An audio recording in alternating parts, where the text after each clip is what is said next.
istri di dalam menjadi ibu rumah tangga dan para istri Nabi yang lain, maka insya Allah pasti seorang istri tersebut akan menjadi istri yang soleha, yang senantiasa dapat membanggakan hati suaminya. Dan Nabi mengatakan dalam sebuah hadis yang tadi saya sampaikan, pernikahan ini termasuk daripada sunnahnya Nabi besar Muhammad.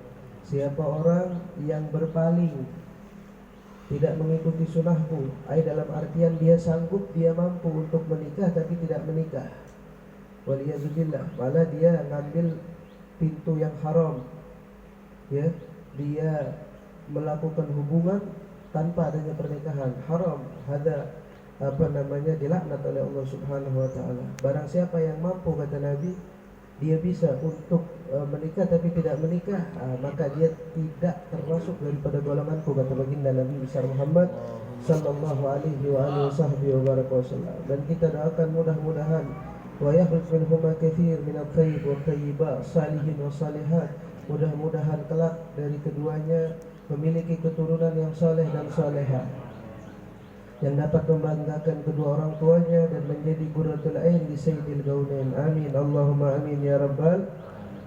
Ada yang namanya huququ zaujain, zauj ala zauja wa zauja ala zauj.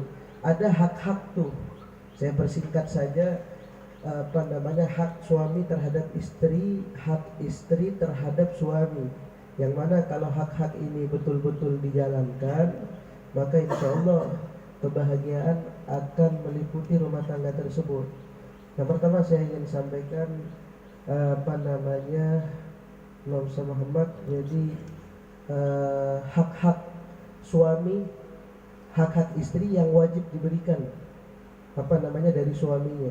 Jadi suami harus memberikan apa? Yang pertama sudah pasti kita tahu semua, nafkah zahir maupun batin, ya, itu kewajiban dari suami. Dan memberikan apa? Yang kedua, mahabbah serta ihtimam, cinta dan kasih sayang, ya. Serta ihtimam itu tahu apa? Perhatian kepada istrinya. Itu hak yang harus didapati dari seorang istri. Dan juga aman, apa itu? Perlindungan yang harus diberikan kepada seorang istri dari suami. Wahakadha. Dan juga hak zaujah, harus seorang istri ini memberikan kepada suaminya 5 hal. Kalau suaminya sudah memberikan nafkah zahir batin dengan benar, sudah memberikan kasih sayang dan perhatiannya, sudah memberikan perlindungan kepada seorang istri, walhasil ini seorang suami yang saleh, maka wajib dituntut seorang istri untuk memberikan 5 hal kepada suaminya. Dengerin baik-baik nih. Kalau misalkan seorang istri memberikan semua 5 perkara, 5 sesuatu ini kepada suaminya, maka insya Allah menjadi keluarga yang sakinah mawaddah warahmah. Dan gak mungkin suaminya marah sama dia kalau 5 hal ini, 5 sesuatu ini sudah ditunaikan atau dikerjakan oleh sang istri untuk atau kepada suaminya. Yang pertama apa? Taat. Itu wajib sudah. Taatnya seorang istri kepada suaminya selagi di dalam hal-hal yang diridhoi oleh Allah Subhanahu wa taala. Terkecuali beda cerita suami nyuruh istri tapi tidak dalam ketaatan, maka wajib seorang istri tidak mengikutinya, karena nggak ada ketaatan di dalam bermaksiat kepada Allah Subhanahu wa taala. Jadi istri ini wajib dituntut untuk taat kepada suaminya. Apa yang dikatakan suaminya A, jalankan. Jangan suaminya bilang A, dijalankannya B. Suaminya bilang B, dijalankannya C. Tapi selagi dalam koridor akidah dan syariat Allah Subhanahu wa taala. Dan yang kedua, seorang istri ini harus punya visi misi tujuan. Apa itu? Setelah dia menjadi seorang istri, dia harus punya tujuan, visi misi.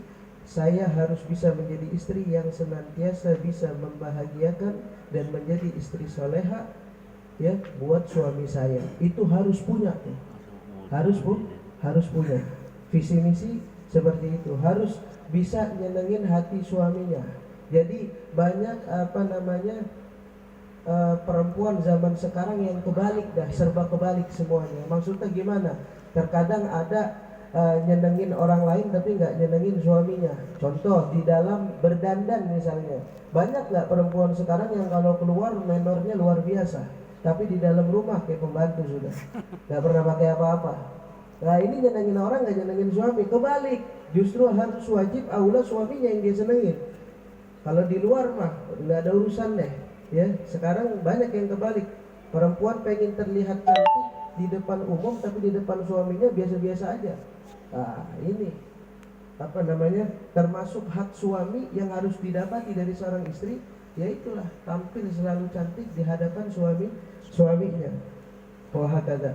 Dan juga seorang istri harus tahu apa, menjaga dirinya tatkala suaminya nggak ada. Jadi itu termasuk amanah. Kalau suaminya nggak ada, ya dia di rumah jangan ngapa-ngapain. Banyak perempuan-perempuan waliyadzubillah tsumma na'udzubillah min dzalik sudah jauh, tidak mengikuti Sayyidah Fatimah Zahra, tidak mengikuti Sayyidatuna Khadijah. Suaminya nggak ada, dia main belakang. Waliyadzubillah tsumma na'udzubillah min dzalik.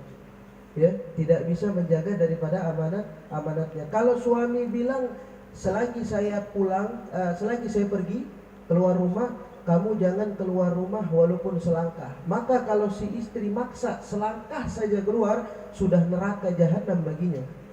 Udah nggak boleh. Sudah, kalau suaminya bilang jangan lakukan ini sampai saya pulang, ya udah jangan lakukan hal itu sampai suaminya pulang. Jangan keluar rumah walaupun selangkah, ya jangan keluar rumah walaupun selangkah saja. Jelas apa jelas kira-kira itu? Terus lagi harus selalu pandai bersyukur atas segala kebaikan suaminya. Itu yang harus dimiliki seorang istri. Bersyukur atas segala sesuatu apapun, sesuatu kebaikan yang diberikan oleh suaminya. Dan yang terakhir, poin yang kelima adalah selalu bersabar atas kekurangan yang dimiliki oleh suaminya. Karena poin semua yang saya sampaikan sebetulnya, kalau kita mau bicara rumah tangga yang sempurna, maka tidak ada lagi rumah tangga yang sempurna selain rumah tangganya Nabi Muhammad. Kalau kita mau menjadi suami yang saleh, maka tidak ada lagi suami yang saleh seperti Nabi Muhammad. Kalau kita mau bicara istri yang salehah, maka tidak ada lagi istri yang salehah selain daripada Sayyidatuna Khadijah, Sayyidah Fatimah Zahra, Sayyidatuna Aisyah dan para istri Nabi yang lain. Jadi titiknya apa saya ingin sampaikan, nggak ada pasangan kita ini yang sempurna. Maka dari ketidaksempurnaan itu saling melengkapi agar sempurna. Kita nggak bisa nuntut suami kita seperti malaikat. Namanya manusia pasti ada kekurangannya. Juga kita nggak bisa menuntut istri kita supaya jadi ya seperti bidadari begitu, nggak bisa. Pasti ada kekurangannya. Nah dari kekurangan itu kita yang menambal, saling melengkapi. Wahakada. Dan ketika ijab qabul tadi dilaksanakan, seorang suami azam di dalam dirinya bukan hanya mencintai istrinya saja, tapi dia harus siap mencintai semua keluarganya. Kan banyak kejadian hanya saling mencintai kedua belah pihak saja, tapi ntar ada yang cekcok sama keluarganya dan lain sebagainya.